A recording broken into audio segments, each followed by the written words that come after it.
Bergabung bersama kami Perdana Menteri ke-10 Malaysia, Datuk Seri Anwar Ibrahim. Selamat datang di Indonesia. Selamat datang, Datuk. Tempat kami. Terima kasih sudah berkenan untuk special interview bersama kami, Datuk. Ini saya langsung aja. Ya. Datuk ini adalah salah satu tokoh politik dunia yang sangat diperhatikan oleh masyarakat Indonesia. Bahkan tidak berlebihan kalau saya bilang Datuk ini sangat dihormati oleh sebagian masyarakat Indonesia. Perjalanan Datuk jadi perhatian. 2 dekade lebih kalau quote Datuk tersisih dari pemerintahan lalu berjuang menyuarakan reformasi Malaysia kembali, dan tidak banyak tokoh politik dunia kisahnya seperti Datuk, berulang kali keluar penjara lalu kini memimpin negara. Nah, mungkin bisa diceritakan kepada kami dan masyarakat Indonesia kenapa seorang Datuk Anwar Ibrahim itu punya determinasi yang sangat tinggi untuk memimpin Malaysia. Apa sih pemikiran ataupun cita-cita yang ingin diwujudkan di Malaysia? Pertamanya sikap rakyat dan netizen Indonesia itu dia selalunya lebih simpati kepada orang yang didera ataupun dianiayai. Jadi dianggap saya ini masuk dalam kelompok itu, jadi adalah sentimen kasihan begitu ya. Okey, saya tentunya terharu. Keduanya sebab apa saya bisa bertahan? Tentunya saya ada azizah dan keluarga. Tetapi kerana saya yakin dengan prinsip perjuangan ini ya. Jadi oleh itu istilahnya degil. Keras. Bahasa Melayu degil. Untuk mempertahankan idealisme. Dan saya tahu bahawa untuk menolak korupsi, menolak keangkuhan kuasa atau arrogance of power dan penindasan itu sistemik. Kita melawan satu sistem. Jadi tidak mudah. Maka kalau mikirkan dengan 2-3 pidato, 1 pemilu selesai enggak? Iya, betul. Jadi saya terima kenyataan itu dan menyatakan akhirnya saya yakin kita akan menang walaupun masa yang panjang. Tapi alhamdulillah setakat ini ya kita dapat mencatat kejayaan. Luar biasa, perjalanan yang luar biasa. Bahkan di satu wawancara Datuk itu sudah tidak mau ditanya if you were prime minister. Iya, betul. Itu luar biasa. Jadi sudah tahu bahwa memang akan sampai di titik ini ya, Datuk ya. Datuk, kenapa bisa begitu sangat konsisten gitu ya? Selain ada kemudian keluarga yang mendukung, kenapa bisa begitu sangat konsisten? Gimana cara menjaganya? Kemudian membatasi diri, karena pasti banyak yang menggoda Datuk kan? Lebih dari 20 tahun, Dato. Istilah menggoda itu tepat. Baik. Karena saya ini, walaupun keluarga saya itu kelas menengah ya, tidak kelompok miskin. Tetapi saya belajar, bekerja, berjuang. Kali pertama semasa saya mahasiswa pun, isu kelaparan tanah, isu kemiskinan desa, isu harga getah yang jatuh dan rakyat derita.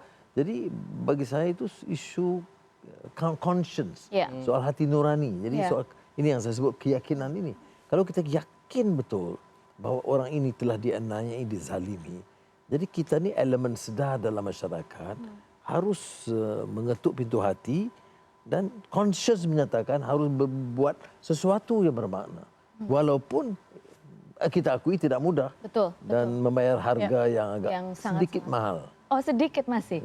Masih sedikit. Namun yang memang sangat inspiratif dari Dato ini adalah setiap Anda membicarakan tentang leadership, tadi Anda menyebut juga bahwa the only wisdom that is fight to acquire is humility. Tadi Anda juga bilang bahwa conscience adalah kepentingan untuk menjadi leadership itu sangat-sangat penting. Dan untuk sampai di sini lebih dari 20 tahun, Dato. Sekarang Anda menjadi Perdana Menteri. Anda juga merangkap menjadi Menteri Keuangan Malaysia. Mengapa Anda masih menolak menerima insentif atau gaji sebesar Rp80.000? Apa yang menyebabkan Anda terang-terangan menolak untuk menolak gaji sebagai Perdana Menteri, Dato? Ya, pertama karena rakyat masih ada yang miskin. Yang keduanya kalau saya menolak gaji, saya masih ada gaji kecil sebagai ahli anggota parlimen. Dan semuanya percuma kok. Naik mobil nggak bayar tol, ada semua makan yang gitu-gini. Jadi semua ada protokoler. Ya bertahanlah sedikit gitu. Karena saya nak menawan hati rakyat itu ya, nak menunjukkan bahwa tidak semua tokoh politik itu gila harta dan mau memunggah kekayaan. Walaupun ia agak mempersulitkan sedikit, tapi alhamdulillah kerana Azizah dan anak-anak terima kenyataan itu. Jadi itu yang menyebabkan saya memilih jalur sedemikian atau keputusan sedemikian. Tetapi soal humility ini saya kesan betul. Saya kenal nih tokoh-tokoh. Kan saya namanya tokoh politik atau civil society atau intellectuals. Sebaik mereka itu naik ke satu kedudukan kapasiti yang tinggi, jadi sudah masuk itu ciri yang disebut arrogance of power, keangkuhan kuasa. Jadi itu memperingatkan saya, sebab itu dalam acara saya mesti turun ke bawah, mesti ke warung, mesti dengar rintihan mereka dan ada kesabaran dan selalu terima. You don't have all the answers. Kita tidak ada semua jawaban. Kita harus dengar dan belajar secara kritis. Kita jangan bicara soal seperti mana kadang-kadang bicara soal ekonomi atau Islam itu seolah-olah persis dan nggak bisa berbahas lagi. Nggak betul. Dalam Islam itu dibolehkan itu bertanya, dibolehkan untuk berbahas. Dan Dato, kalau misalnya sekarang kita sedikit bicara soal politik, karena saya selalu melihat perkembangan politik Malaysia sampai saat ini.